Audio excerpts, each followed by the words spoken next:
Hello बच्चों, कैसे हैं आप सभी। आशा करता हूँ आप सभी अच्छे होंगे और स्वस्थ होंगे। मैं आप सभी का स्वागत करता हूँ एक ऐसे चैनल पर जहाँ पर क्लास 9 से लेकर के 12 तक की सारी वीडियो एकदम फ्री ऑफ कॉस्ट प्रोवाइड कराई जाती है। चलिए हम लोग अपने लेक्चर को स्टार्ट करते हैं बच्चों। आज हम लोग बात करने वाले हैं क्लास 11th का जो हमारा चैप्टर चल रहा है some basic concept of chemistry. उसमें आज हम लोग देखेंगे केमिकल क्लासिफिकेशन की, क्योंकि इसके पहले वाली वीडियो में हम लोग ने फिजिकल क्लासिफिकेशन के बारे में पढ़ लिया था। आज हम लोग केमिकल क्लासिफिकेशन के बारे में देखेंगे और ये वीडियो पूरी तरीके से बेसिक लेवल पर होने वाली है। हम लोग हैं 11th में, लेकिन हम लोग एक एक चीज़ें बेसिक लेवल पर जा कर के कर रहे हैं, तब जा कर के हमें कुछ केमिस्ट्री के बारे में समझ में आएगा। इस वजह से ये वीडियो बहुत ही बेसिक रहने वाला है, जैसा कि हमारी प्रीवियस वीडियो फिजिकल क्लासिफिकेशन वाली भी थी। तो चलिए चैप्टर को स्टार्ट करते हैं और हम लोग जो हमारा टॉपिक है उसको लिखते हैं। तो हम लोग लिखते हैं केमिकल क्लासिफिकेशन, ठीक ना। तो on the basis of chemical properties, यहाँ पर अगर हम लिखें केमिकल क्लासिफिकेशन में केमिकल क्लासिफिकेशन, केमिकल क्लासिफिकेशन यानी रासायनिक वर्गीकरण, ठीक ना। तो ऑन द बेसिस ऑफ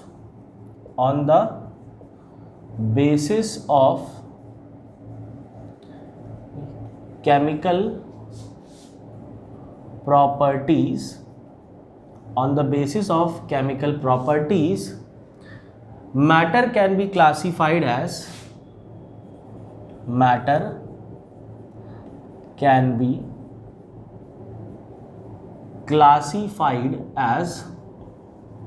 तो मैटर को हम कैसे क्लासीफाइड कर सकते हैं? हम लोग दो तरीके से कर सकते हैं, ठीक ना। पहला होता है प्योर सब्सटेंस और दूसरा होता है मिक्सचर। तो पहला first one is pure substance, जिसे हम शुद्ध पदार्थ कहते हैं, और दूसरा होता है हमारे पास मिक्सचर्स या जिसे हम मिश्रण कहते हैं, ठीक ना। तो मैटर को हम केमिकल प्रॉपर्टीज़ के बेसिस पर कितने भागों में डिवाइड कर सकते हैं? दो भागों में। एक होता है प्योर सब्सटेंस और दूसरा होता है मिक्सचर। चलिए प्योर सब्सटेंस की बात करते हैं कि प्योर सब्सटेंस या शुद्ध पदार्थ क्या होते हैं। प्योर सब्सटेंस, शुद्ध पदार्थ, तो बच्चों ऐसे सब्सटेंस जो एक ही प्रकार के, ठीक ना, एटम से बने हो, एक ही प्रकार के, यानी उसमें पूरा जो कॉन्स्टिट्यूएंट पार्टिकल हो वो एक ही तरीके का हो, तो वो प्योर सब्सटेंस कहलाता है। तो हम लोग लिख लेते हैं a material containing only one type of substance, a material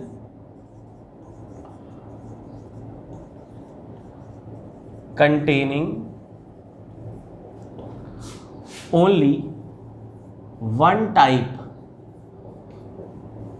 of substance, only one type of substance or atom, only one type of substance or atom which cannot be separated into simpler substance, which यहाँ पे इस पे एक चीज़ और जोड़ लेते हैं, which cannot be separated into simple substances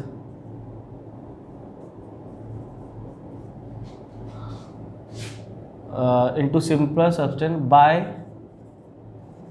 any physical method, यानी फिजिकल, किसी भी फिजिकल मेथड के द्वारा, भौतिक विधियों द्वारा उनको हम अलग नहीं कर सकते हैं, ठीक ना। भौतिक विधियाँ क्या होती है? जैसे हम किसी चीज़ को फिल्टर कर लें, ठीक ना, फिल्टर करके अलग कर लिया, ठीक ना। किसी को हम जैसे मान लीजिए हमने कह सकते हो बिन लिया, किसी चीज़ को बिन करके अलग कर लिया, ठीक ना। तो इस तरीके की फिजिकल मेथड होते हैं। तो फिजिकल मेथड क्या होता है, ठीक ना, छान करके अलग कर लिया, बिन करके अलग कर लिया, ठीक ना। हमने देखा कि भाई ये कुछ अलग यहाँ से हो सकता है, तो उसको अलग अलग टेक्निक से, सीविंग वगैरह से हम लोग अलग कर ले, ठीक ना। अब देखिए यहाँ पर बहुत इंपॉर्टेंट बात क्या लिखी हुई है, ये लिखी हुई है कि ये सिर्फ और सिर्फ एक ही टाइप के किससे बना होता है, कह सकते हो कि एक ही टाइप के सब्सटेंस या एटम से मिलकर के बना है, एक ही टाइप के, which can not be separated into simple substance by any physical method, जिसको हम भौतिक विधियों द्वारा अलग नहीं कर सकते, या केवल एक ही प्रकार के परमाणुओं से मिलकर के बना होता है जिसे हम अलग नहीं कर सकते किसी भी भौतिक विधि द्वारा, ठीक ना। एग्जाम्पल के लिए लिख सकते हैं हम लोग, जैसे एग्जाम्पल के लिए लिख सकते हैं एलिमेंट, तो एलिमेंट में आप लिख दीजिए सोडियम, मैग्नीशियम, एल्यूमिनियम, ठीक ना, कैल्शियम एट्सेट्रा। और इसके बाद अगर हम कंपाउंड लिखना चाहें तो कंपाउंड में भी आप H2O, CO2, ठीक ना, और H2SO4, तो ये दीज आर द कंपाउंड्स। तो यहाँ पर क्या होता है, एक चीज़ ध्यान से रखिएगा कि ये जो प्योर सब्सटेंस होता है वो बच्चों हमारे पास एलिमेंट और कंपाउंड के फॉर्म में होता है। किस फॉर्म में होता है, एलिमेंट और कंपाउंड के फॉर्म में होता है प्योर सब्सटेंस। तो हम लोग यहाँ पर क्या आगे क्या लिख सकते हैं कि pure substance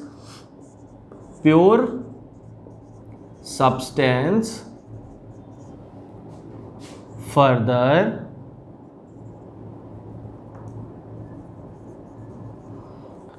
divided into two or more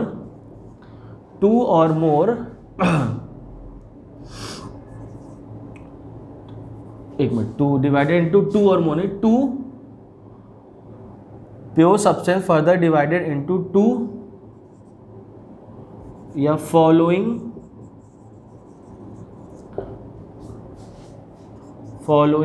to state that is element and compound. तो हम लोग इसको फर्दर टू टाइप से डिवाइड कर सकते हैं।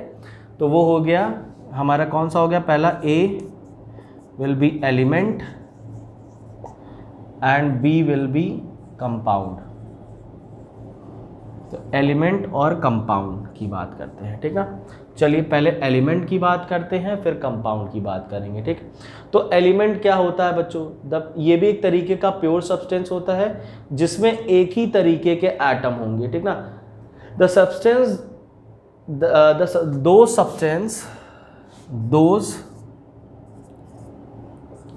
substance which are made up of only one kind of atom। तत्व क्या होते हैं, तत्व वे पदार्थ होते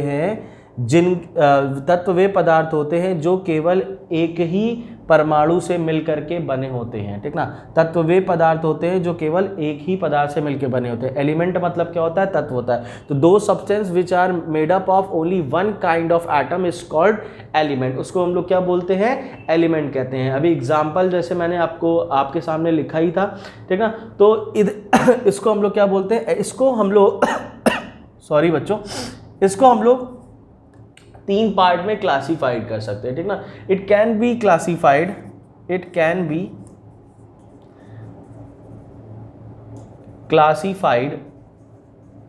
into three substances। It can be classified into three substances, या कह सकते हो three types। It can be classified into three types। क्या क्या वो टाइप हो सकती हैं, अब ध्यान से देखिएगा। अगर एलिमेंट, हमें पीरियोडिक टेबल में कितने तरीके के एलिमेंट नजर आते हैं, तो हमें सबसे पहले बच्चों दिखता है मेटल, ठीक ना। फिर आपके सामने आपको पता है और क्या क्या होता है, नॉन मेटल होते हैं। तो मेटल हो गया, नॉन मेटल हो गया, और तीसरे कौन से होते हैं, मेटलॉइड्स। तो ये तीन तरीके के एलिमेंट हमें पीरियोडिक टेबल में दिखाते हैं। पहले क्या होता है, मेटल होता है, दूसरा क्या होता है, नॉन मेटल होता है, तीसरा क्या होता है, मेटलॉइड्स होता है। तो मेटल में अगर हम लिखना चाहें एग्जाम्पल, तो अभी मैंने बताया सोडियम, मैग्नीशियम, एल्यूमिनियम, ठीक ना, कैल्शियम, पोटेशियम, ठीक ना, दीज आर द मेटल्स। अगर हम नॉन मेटल की बात करें तो नॉन मेटलिक सब्सटेंस में क्या हो जाएगा, जितनी भी हमारे पास जैसे ऑक्सीजन यानी गैसें, जैसे ऑक्सीजन, नाइट्रोजन, ठीक ना, और फ्लोरीन हो जाएगा, क्लोरीन हो जाएगा, ब्रोमीन हो जाएगा, आयोडीन हो जाएगा, ठीक ना। These are the major non metals जो हम लोग ज़्यादातर देखते ही हैं। क्लियर है। इसके बाद बात करें तो मेटलॉइड्स की, तो मेटलॉइड्स की अगर हम बात करते हैं तो मेटलॉइड्स में आप जानते हो कि बिस्मिथ हो जाता है, सिलिकॉन हो जाता है, आर्सेनिक हो जाता है, ठीक ना। इस तरीके के जो यानी ये जो नॉन मेटल्स होते हैं या नॉन मेटल्स कह रहा हूँ, इनको मेटलॉइड्स बोलते हैं, ठीक ना। ये हमारे 3 तरीके से इसको हम क्लासीफाई कर सकते हैं एलिमेंट को। क्या क्या? पहला तो हो गया हमारे पास मेटल, नॉन मेटल और मेटलॉइड्स। अब देखो बच्चों, इसकी डेफिनीशन को ध्यान से समझते हैं। क्या बोला जा रहा था? कह रहा था कि प्योर कहाँ गया, हाँ, a material containing only one type of substance or atom which cannot be separated into simpler substances by any physical method is called pure substance. Pure substance can be further divided into 2 types, ठीक ना। 2 types होते हैं कौन कौन, या 2 types कर लीजिए इसको, स्टेटिंग 2 टाइप। तो वो 2 टाइप कौन कौन से होते हैं? पहला होता है एलिमेंट। कह रहा है those substance which are made up of only one kind of atom. अब वन काइंड ऑफ एटम कह रहा है, अब ध्यान से सुनिएगा, वन काइंड ऑफ एटम, बहुत ध्यान से सुनिएगा बच्चों इसको, यहां पर हम लोग इसको भी क्लासीफाई करेंगे। वन काइंड ऑफ एटम का मतलब क्या है? वन काइंड ऑफ एटम का मतलब क्या है? अब देखिए इसको समझिएगा। जैसे मान लीजिए हमारे पास एक आयरन की रॉड है, इधर मैं समझा रहा हूं आप लोगों को, बहुत ध्यान से देखिएगा। एक आयरन की रॉड है हमारे पास। अब इस आयरन की रॉड में क्या होगा? Fe के पार्टिकल्स होंगे, यानी Fe होगा। Fe मतलब आयरन के particles, Fe Fe Fe Fe Fe। तो ये जो आयरन है वो सिर्फ और सिर्फ ये जो आयरन की रॉड है उसमें सिर्फ और सिर्फ किसके पार्टिकल होंगे? आयरन के पार्टिकल होंगे। अब ये आयरन के पार्टिकल बच्चों, जैसे यहाँ पर एक आयरन का पार्टिकल, ये आयरन का पार्टिकल, ये आयरन का पार्टिकल, ये सारे के सारे क्या है? आयरन के पार्टिकल यहाँ पर होंगे इसके अंदर। और बच्चों आपस में इनके क्या होता है? एक अट्रैक्शन होता है। एक ये आपस में एक एटम दूसरे एटम के साथ एक फिजिकल फोर्स से हल्का सा जुड़ा हुआ होता है। ये सब आपस में क्या होता है? फिजिकल फोर्स से एक जुड़े हुए होते हैं, ठीक। और अगर हम यहां पर देखिए सभी को, ये एक एटम हुआ हमारा, अगर इस सारे एटम में से एक यूनिट बाहर निकाल ली जाए, कोई भी एटम, जैसे Fe का एक एटम मैंने क्या कर लिया? बाहर निकाल लिया, तो आप देख रहे हो मैंने किसको निकाला? इन्हीं सभी में से एक को निकाला, जो कि एक जैसे थे। कैसे थे? सारे के सारे एक ही जैसे थे। तो वही इस डेफिनेशन को बोला गया है, which made up of only one kind of atom, जो एक ही प्रकार के परमाणुओं से मिलके बने होते हैं। जैसे ये लोहे की रॉड है तो उसके अंदर Fe अरेंजमेंट होगा, सभी एक दूसरे से फिजिकल फोर्स से जुड़े हुए होंगे। और ये सारे के सारे जो एटम होंगे, अगर हम इसको इंडिविजुअली बाहर निकाले तो ये अकेले होंगे, एक ही प्रकार के होंगे। और जब इनको बहुत ढेर सारे हो जाते हैं, ठीक ना, किसी एलिमेंट के अंदर इसी तरीके से अरेंज होते हैं, बहुत ढेर सारे, एक एक एक एक करके अरेंज हो गए, यानी एक ही तरीके के बहुत ढेर सारे अरेंज होते हैं, एक फिजिकल फोर्स से अटैच होते हैं और जुड़े हुए होते हैं इस तरीके से। तब हम क्या कहते हैं? वहां पर इस टाइप के सब्सटेंस को हम लोग बोलते हैं एलिमेंट। कहीं से भी उठा करके अगर हम एक एटम निकालना चाहें तो हमें वो Fe का ही एटम मिलेगा और कोई एटम नहीं होगा। इसी को बोलते हैं only one kind of atom. कोई भी आप एलिमेंट लेंगे उसमें एक ही प्रकार के एलिमेंट, आप एक ही प्रकार के एटम दिखेंगे। तो ये चीज़ आपको क्लियर हो गई होगी। ध्यान से देख लीजिए, इसको इरेज करते हैं और कंपाउंड की तरफ बढ़ते हैं बच्चों। किसकी तरफ बढ़ते हैं? कंपाउंड्स की तरफ बढ़ते हैं, ठीक। फटाफट लिख लीजिए।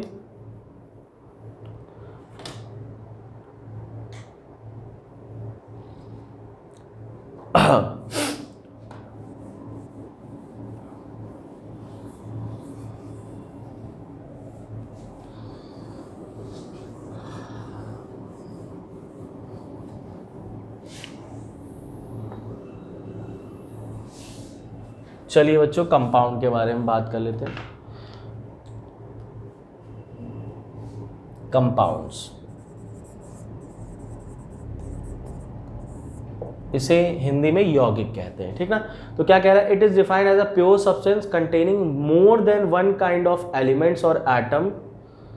देखिए, it is defined as a लिखो दो सब्सटेंस, ऐसे लिखते हैं, those substance, those substance that containing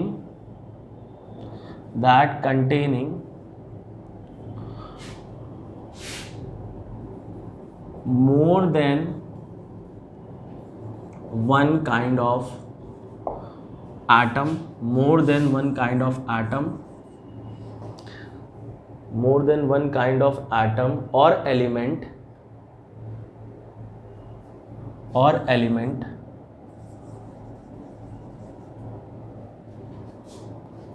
which are combined in a fixed ratio,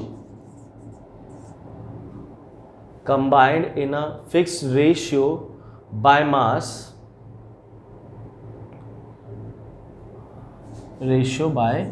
चलो ध्यान से देखो।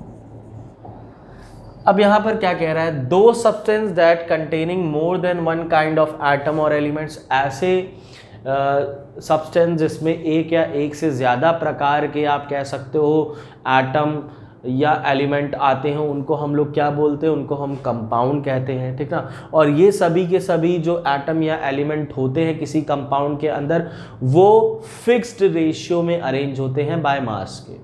अब इस बात का क्या मतलब है, बहुत डिटेल में अभी इसको समझते हैं। तो एग्जाम्पल करता हूँ, एग्जाम्पल से ही आपको क्लियर होने वाली है सारी बातें।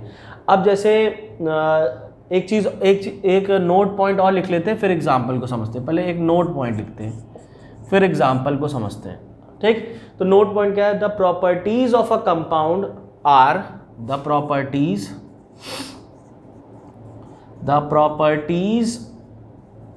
Of a compound are completely different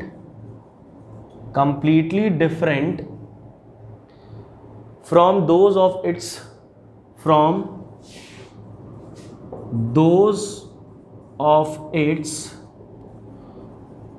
constituent particles और एटम और एलिमेंट। अब ध्यान से समझिए, यहां पर क्या कह रहा है, the property of a compound are completely different from those of its constituent particle. यानी कोई अगर कंपाउंड है, उसकी जो प्रॉपर्टी होगी वो उसके कॉन्स्टिट्यूएंट पार्टिकल से बिल्कुल डिफरेंट होगी, बिल्कुल अलग होगी। एग्जाम्पल से इन सारी बातों को समझते हैं, पहले ध्यान दीजिएगा, आप लोग बहुत ध्यान से देखिएगा। जैसे मान लीजिए हमारे पास वाटर है, क्या है, H2O। अब आपको पता है कि ये जो वाटर है, ये वाटर आप कहीं से भी ले आएँ, ये जल, ये पानी आप कहीं से भी ले आएँ, यानी कि आप इंडिया का पानी ले आएँ, चाहे पाकिस्तान का पानी ले आएँ, चाहे कहीं का भी पानी ले आएँ, चाहे आपके घर का पानी हो, चाहे आपके स्कूल का पानी हो, यानी कहीं का भी पानी हो, दुनिया के किसी कोने पर अगर पानी है तो उसका फॉर्मूला क्या होता है, H2O होता है। क्या होता है उसका फॉर्मूला, उसका फॉर्मूला H2O ही रहने वाला है वाटर का। और आपको पता है ये H2O किससे मिलकर के बना है, हाइड्रोजन प्लस ऑक्सीजन के कंबाइन होने से मिलकर के बना है।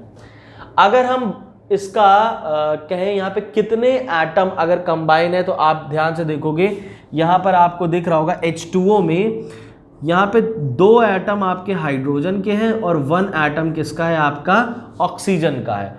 तो ये हो गया ratio, fix ratio by atom. लेकिन यहाँ पर लिखा है combine in a fix ratio by मास। अब मास की अगर बात करें तो ध्यान से देखो, H2O है, ध्यान से देखिए H2O, तो H2O में जो 2 है, यानी कि हाइड्रोजन का मास होता है 1, तो 2 हाइड्रोजन है तो इसका मास क्या हुआ 2। और इस ऑक्सीजन का मास कितना होता है, ऑक्सीजन का मास होता है हमारे पास 16। तो अगर हम इसको सिंप्लीफाई करें तो 2 1 2, 2 8 ज़ा 16, यानी 1/8 रेशियो किसका आएगा, बाय मास। अगर हमें पानी का एक मॉलिक्यूल बनाना है, ठीक ना, तो हमको क्या चाहिए, हमें पानी का H2 यानी एक मॉलिक्यूल बनाना है, तो उसके लिए हमें 1 ग्राम हाइड्रोजन और 8 ग्राम ऑक्सीजन की जरूरत पड़ेगी हमें 9 ग्राम हाइड्रोजन का मॉलिक्यूल बनाने के लिए। देखिए, क्योंकि इसको जोड़ोगे तो क्या आएगा, 9 आएगा ना भाई, 8 और 1 क्या मिला, 9। तो 9 ग्राम अगर आपको वाटर चाहिए तो उसके लिए आपको क्या करना पड़ेगा, 1 ग्राम हाइड्रोजन लेना पड़ेगा, उसकी रिएक्शन 8 ग्राम ऑक्सीजन के साथ करानी पड़ेगी, तब आपको 9 ग्राम क्या मिलेगा, वाटर मिलेगा। तो इस तरीके से यहां पर यह बात कही गई है कि containing more than 1 kind of atom. तो कंटेनिंग मोर देन 1 काइंड, तो यहां पे आपको हाइड्रोजन भी दिख रहा है और ऑक्सीजन भी दिख रहा है, तो more than 1 kind of atom या एलिमेंट हो गया, ठीक ना, which are combined in a fixed ratio by mass. तो ये आपस में कैसे जुड़े हुए हैं, फिक्स्ड रेशियो में जुड़े हैं। ये तो एटॉमिक रेशियो था, मैंने एटम का रेशियो बताया 2:1, यानी 2 हाइड्रोजन का एटम और 1 ऑक्सीजन का। लेकिन अगर मास को हम लेकर के आए कि मास जो फिक्स्ड रेशियो बाय मास है, इस बात को अगर हम डिफाइन करें तो हाइड्रोजन का मास और ऑक्सीजन का मास, उसका रेशियो निकाल लें, ठीक है। तो 2:16 आया, तो सिंप्लीफाई हो सकता है, 1:8 में कन्वर्ट हो सकता है। तो हमें इसका फिक्स्ड रेशियो कितना निकल के आया, 1:8 वाटर के मॉलिक्यूल का। यानी 1 ग्राम हाइड्रोजन जब 8 ग्राम ऑक्सीजन के साथ रिएक्ट करती है, तब जो वहां पर जा करके क्या बनता है, वाटर का मॉलिक्यूल बनता है 9 ग्राम, ठीक ना। तो ये हो गया हमारा क्या, कंपाउंड के विषय में। इस तरीके से हम carbon monoxide, carbon dioxide, hydrogen पर ऑक्साइड, ठीक ना, हम लोग C2H5OH यानी अल्कोहल, इथेनॉल जिसे कहते हैं। तो कोई भी जो हमारे पास कंपाउंड है वो हमेशा इसी ना किसी तरीके से फिक्स्ड रेशियो बाय मास और 2 या 2 से अधिक टाइप के एटम से या एलिमेंट से मिलकर के बना होता। और यहाँ पर क्या कह रहा था, the properties of a compound are completely different from those of its constituent atom और पार्टिकल। जैसे देखो, हाइड्रोजन आपको पता है गैसियस फॉर्म में होता है, ऑक्सीजन भी आपको पता है गैसियस फॉर्म में होता है, लेकिन जो वाटर बन रहा है वो तो होता है लिक्विड फॉर्म में। तो यहाँ पर प्रॉपर्टी भी क्या हो जाती है, चेंज हो जाती है, बिल्कुल एक दूसरे से अलग अलग प्रॉपर्टी शो करते हैं, ठीक। तो ये हो गया कंपाउंड के बारे में, देख लीजिए फटाफट। फिर हम लोग इसकी बात करते हैं कि कंपाउंड को फिर 2 पार्ट में डिवाइड कर दिया जाता है। सॉरी, कंपाउंड को कह रहा है कंपाउंड को कह रहा था मैं, मिक्सचर की इसकी बात करेंगे, सॉरी।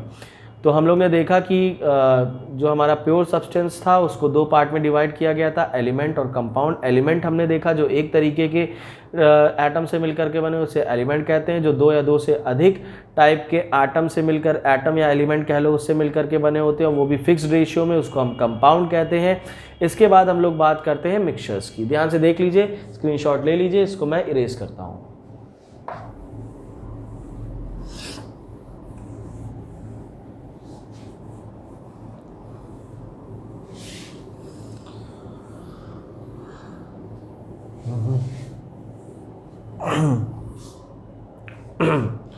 चलिए बच्चों, अब हम लोग मिक्सचर्स की बात कर लेते हैं। तो हमारा सेकंड जो टाइप था वो क्या था, मिक्सचर, ठीक। अब मिक्सचर क्या होता है, तो मिक्सचर बच्चों, अगर हमने कहा कि 2 या 2 से अधिक कंपाउंड का जो हो जाएगा, अगर हम उसको मिला दें किसी भी प्रपोर्शन में, चाहे फिक्स्ड प्रपोर्शन में मिला दें, चाहे हम फिक्स प्रपोर्शन में ना मिलाएं, ठीक ना, तो वो हमारा क्या हो जाता है, मिक्सचर हो जाता है, ठीक ना। जैसे एक बहुत अच्छा एग्जांपल होता है कि अगर मान लीजिए आपके घर में बन रहा, आपने मार्केट से लाई क्या, एक ले आई दाल मोठ, नमकीन जिसे कहते हैं। तो उस नमकीन में आपने देखा होगा तरह तरह के छोटे छोटे स्नैक्स टाइप के मिले रहते हैं, जैसे मूंगफली मिली है, सेव मिला है, बहुत ढेर सारी चीज़ें मिली, तो वो एक तरीके का मिक्सचर होगा, ठीक ना, इन जनरल वे में अगर समझें। तो अगर मिक्सचर को हमने क्लासीफाई करना है तो क्या, या मिक्सचर को हमें पढ़ना है तो मिक्सचर हम कैसे लिख सकते हैं, the substance can be mixed in any ratio, ठीक ना। इसको हम क्या बोल सकते हैं, मिश्रण क्या है, 2 substance that can be mixed in any ratio, जिसको हम किसी भी रेशियो में मिला दें वो क्या हो गया, हमारा मिश्रण कहलाएगा या मिक्सचर हो गया। ठीक ना। तो हम मिक्सचर की बात करते हैं तो हमने देखा there are two types of mixture. मिश्रण कितने तरीके के होते हैं, दो तरह के होते हैं। एक कौन सा होता है, पहला एक होता है होमोजीनियस मिक्सचर, और एक होता है सेकंड हमारा हेट्रोजीनियस। होमोजीनियस और हेट्रोजीनियस मिक्सचर। होमोजीनियस क्या होता है और हेट्रोजीनियस क्या होता है, अब इसको डिस्कस करेंगे। तो होमो मतलब होता है बच्चों, ध्यान से सुनिएगा, होमो मतलब होता है सेम, एक जैसा, और हेटेरो मतलब क्या होता है, डिफरेंट यानी अलग अलग। अब ऐसे मिक्सचर जिनका एक यूनिफॉर्म, कह सकते हो यूनिफॉर्म मिक्सचर होता है। यूनिफॉर्म मिक्सचर यानी कि अगर हम उसको दूर से भी देखें तो वो हमें एक ही जैसा दिखाई पड़ेगा। यूनिफॉर्म है, पूरा सॉल्यूशन या पूरा मिक्सचर जो है वो यूनिफॉर्म है।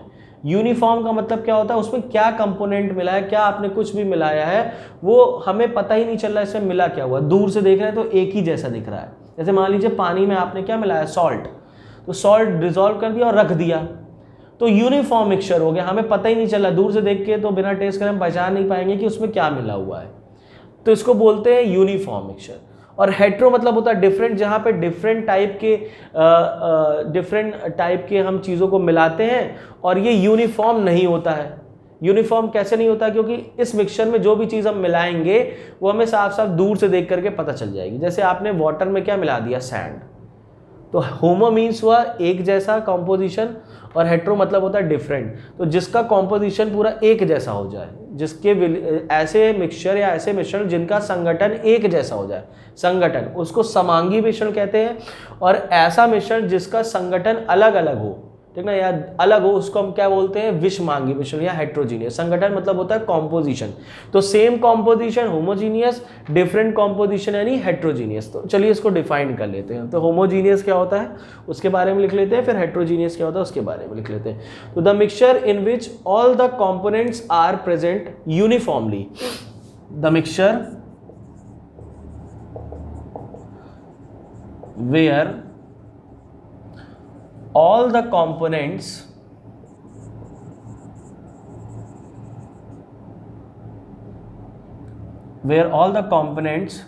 mixed uniformly is called homogeneous mixture, is called homogeneous mixture. यानी कि क्या हुआ, यूनिफॉर्मली का मतलब क्या होता है, मैंने अभी समझा दिया कि यहाँ पे आप जो भी चीज़ मिलाओगे, यानी जो भी चीज़ आप मिक्सचर में मिलाओगे वो पूरे सॉल्यूशन में एक ही जैसी लगने वाली है। ठीक है, यूनिफॉर्मली एक ही जैसी, हमें पता नहीं चलेगा कि यहाँ पे मीडियम मतलब आपने क्या चीज़ मिला के रखी है मीडियम में। ठीक ना, तो चलो इसको हम लोग और समझ सकते हैं। तो यहाँ पर हम लोग कह सकते हैं कि components are present in a single phase। Single phase का मतलब क्या समझिएगा, इस बात को मैं अभी आपको डिफाइन करूंगा। जैसे मान लीजिए पानी आपने मिलाया, पानी में एग्जांपल लिया सॉल्ट प्लस वाटर आपने लिया, तो वाटर एक फेज हो जाए, ठीक ना, और सॉल्ट भी एक फेज है। जैसे मान लीजिए अगर हम सॉल्यूशन बनेगा इससे, तो आप जानते हैं सॉल्यूशन के दो कंपोनेंट होते हैं, एक सॉल्वेंट होता है जिसकी क्वांटिटी ज़्यादा रहती है, और सॉल्यूट एक होता है सॉल्यूट जिसकी लेसर क्वांटिटी होती है, यानी कि जिसको जिसमें मिलाया जाए, यानी कि सॉल्यूट को हम किस में मिलाते हैं, सॉल्वेंट में, तो जिसको जिसमें मिलाया जाए, यानी जिसको जिसमें मिलाओगे वो सॉल्यूट हो जाएगा, और जिसमें मिला रहे वो सॉल्वेंट हो जाएगा। जिसको मिलाओगे वो सॉल्यूट, जिसमें मिलाओगे वो सॉल्वेंट। ठीक ना, तो या ऐसे भी समझ सकते हो, जिसकी क्वांटिटी लेसर होती है वो सॉल्यूट होता है, जिसकी क्वांटिटी ज़्यादा होती है वो सॉल्वेंट होता है। अब देखिए, components are present in a single phase. जैसे ही आपने इसको मिलाया तो पूरा फेज, जो पूरा मीडियम है सॉल्यूशन का, वो आपको एक ही जैसा दिखाई पड़ेगा यूनिफॉर्मली। इसी का मतलब क्या होता है, यूनिफॉर्मली। एक जैसा, तो हम उसको क्या बोलते हैं, होमोजीनियस मिक्सचर कहते हैं, ठीक ना। जैसे आपने देखा salt plus water, sugar plus water, ठीक ना। और एक इंपॉर्टेंट नोट करके क्या बात कर सकते हैं, नोट कि it can not be separated by any physical method, जिसको हम किसी भी भौतिक अवस्थाओं से अलग नहीं कर सकते हैं, भौतिक विधियों द्वारा अलग नहीं कर सकते, अवस्था कह रहा हूं, भौतिक विधियों द्वारा अलग नहीं कर सकते। अब भौतिक विधि जैसे मैंने भी बताया फिल्टरेशन, क्या छान करके आप सॉल्ट को अलग कर पाओगे क्या वाटर से, नहीं अलग कर पाओगे, या बिन करके देख करके हटा दिया सॉल्ट के पार्टिकल को, ऐसा हो सकता है क्या, नहीं हो सकता है, बिल्कुल। तो यूनिफॉर्मली का मतलब हो गया एक सिंगल फेज में आपको दिखाई देगा, ठीक ना। अगर हेट्रोजीनियस की बात करें तो the mixture in which all the components are present, अगर हेट्रोजीनियस की बात करें, the mixture where all the components mixed non-uniformly मतलब क्या होता है कि पूरी तरीके से डिस्ट्रीब्यूट ना हो जाए, नॉन यूनिफॉर्म। अभी मैंने बताया कि आपको पता चले पूरा एक सिंगल फेज हमें एक जैसा दिखाई ना पड़े, non uniformly is called heterogeneous mixture, ठीक ना। और यहाँ पर हम लोग ने क्या देखा, यहाँ पे नॉन यूनिफॉर्मली का मतलब क्या होता है कि components of a mixture are present in a single phase था होमोजीनियस में, यहाँ पर सिंगल फेज आपको दिखेगा ही नहीं, आपको यहाँ पर बॉर्डर दिखेगा या बैरियर दिखेगा कि भैया ये अलग है। जैसे मान लो हमने एग्जाम्पल लिख लेते हैं, एग्जाम्पल हम लोग लिखते हैं, एग्जाम्पल में हम लोग ने लिया सैंड प्लस वाटर, तो जैसे ही आपने सैंड और वाटर को मिलाया तो कुछ देर बाद जब अनडिस्टर्ब छोड़ दिया तो आपको सैंड के पार्टिकल नीचे दिखाई पड़ेंगे और वाटर के पार्टिकल उसके ऊपर दिखाई देंगे। तो यानी कि ये नॉन यूनिफॉर्म हुआ, दूर से ही देख करके पता चल गया कि सैंड कहाँ है और वाटर कहाँ है। तो सैंड नीचे बैठ गया, सेडिमेंटेशन हो गया, नीचे बैठ गया, और वाटर के पार्टिकल उसके ऊपर।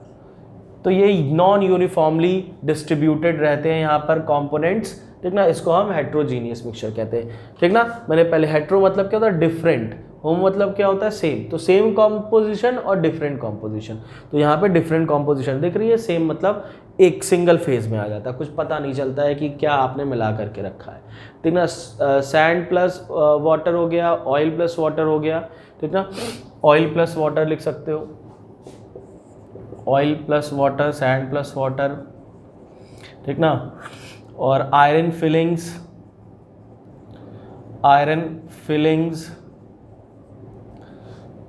प्लस वाटर कह लो, या आयरन फिलिंग्स को हम आपके वुडन पार्टिकल के साथ मिला दें, ठीक ना। तो यहाँ पर आप फिजिकल मेथड से इन दोनों को अलग कर सकते हो। जैसे अगर सैंड और वाटर है तो आप इसको फिल्टरेशन प्रोसेस से दोनों को अलग कर सकते हो। ठीक, क्लियर इतनी बातें ध्यान से देख लीजिए। तो ये हो गया होमोजीनियस और हेट्रोजीनियस, यानी यहाँ पर हमारा केमिकल क्लासिफिकेशन बिल्कुल पूरी तरीके से ख़त्म होता है। बहुत ही बेसिक लेवल पर हम लोग ने बात करी, सभी लोग इस टॉपिक को जानते हैं, इसलिए बहुत ज़्यादा ये लोगों के लिए कैजुअल टॉपिक है, ठीक है, जिसको हम लोग 9th वगैरह में पढ़ते हुए आए हैं। ठीक, तो आज की वीडियो मैं यहीं पर एंड करता हूँ। इसके आगे वाली वीडियो बहुत इंपॉर्टेंट होने वाली, क्योंकि हम चैप्टर में वहाँ से एंटर करेंगे, ठीक ना। तो ये सभी अभी बेसिक जानकारियाँ थी जो आपने ग्रैब करी, यानी आपने जानी, सीखी, समझ में आई होगी, आपको पहले भी आप इसको पढ़ ही चुके होंगे। तो आज के लिए बच्चों इतना ही करते हैं, मिलते हैं अपनी नेक्स्ट वीडियो में, जहाँ पर हम इसके आगे की बात करेंगे, चैप्टर में हम एंटर करेंगे पूरी तरीके से, और उसकी टॉपिक्स जो इंपॉर्टेंट टॉपिक्स है वो उसको डिस्कस करना हम लोग शुरू कर देंगे। तो थैंक यू बच्चों, आज के लिए इतना ही, बाय।